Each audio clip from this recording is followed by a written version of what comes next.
Hello mga idol, ngayon ipapakita ko sa inyo kung paano magluto ng tint sa windshield ng Hilux.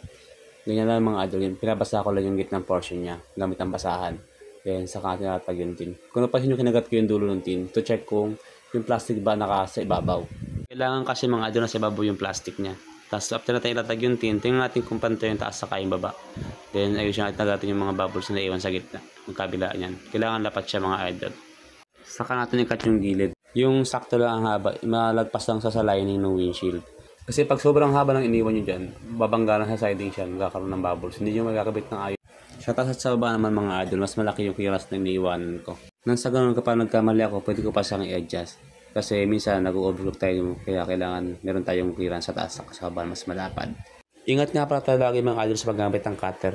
At saka lagi natin siguraduhin na matalas yung ating cutter. Kapag mapurol na, kailangan putulin natin yung dulo niya nang hindi natin magagasan yung salamin. Yan yung mga pinapalapat natin, kaya natin niluluto, ginagamitan ng heat gun. Yung mga wave na yan, yung mga alon-alon. Kailangan maplatin natin siya mamaya. So, gamit ang heat gun tsaka ang gloves, ganoon ang gagawin natin. Ayan mga idol, medyo malalaki yan. Ang gamit kong tint dyan is BC10 or Super Dark Magic. Yan. Yung kasi ang request ng client natin. Yan. Kailangan walang bula sa gitna, puro sa baba at sa taas lang. Kasi special cut ang ating tint. Sa gitna tayo mag-umpisa ng pagluto mga idol.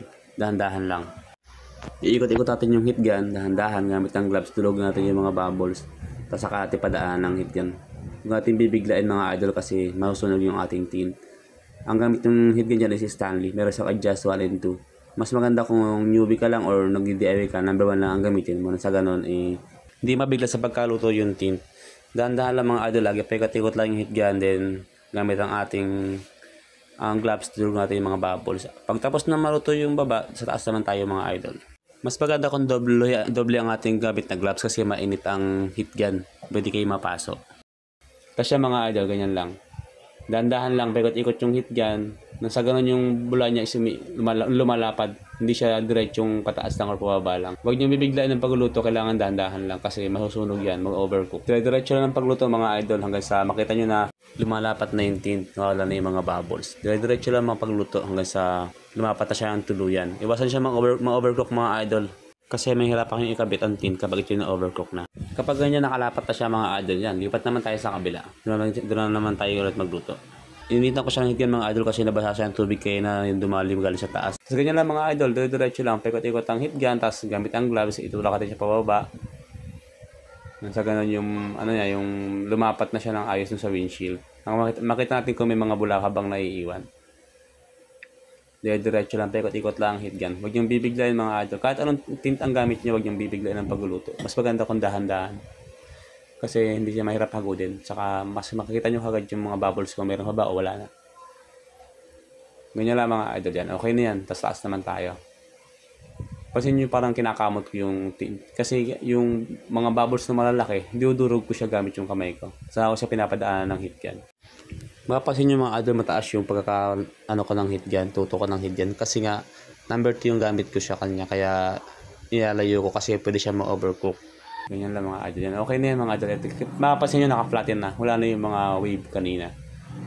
Flatten na yan mga idol. Yan. Ganyan siya. Ganyan siya pag naluto nyo ng maayos. Then tanggal natin yung mga natira kong sa taas sa baba, yung mga iniwan kayo ng allowance. Mas maganda kung gamit kayo ng flashlight or di kaya white na kaharton o di kaya papel para makita nyo yung lining ng windshield. Ganyan. Ganyan lang mga idol. Tanggal natin yung mga excess na tint. Toyota Hilux nga pala idol ang ginagawa ko dito. Bali meron siyang built-in camera sa rear view mirror. Kaya kailangan natin ikat yung tint na nasa tapat ng kanyang camera. Nang sa ganun may pasok natin yung tint dun sa mismong loob ng na pinaka-cover ng camera niya. Alam tayo lagi sa pagkakat. Nang sa ganun hindi masira yung tint o magagas yung salamin. I-cut lang natin siya mga idol yung nakalagpas siya ng konti ng pinaka-lining niya. Nang sa ganun wala siyang kawang pag nabitatan yung tint. Tayo sa kabila ng mga idol. Kasi yan mga idol, medyo may design kasi yung pagkakabit ng camera. So may design din yung cut natin.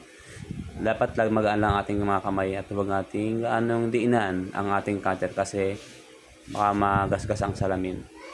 Yan. Tanggal natin lahat ng excess na tint. Sakto lang para matago sa lining ng windshield.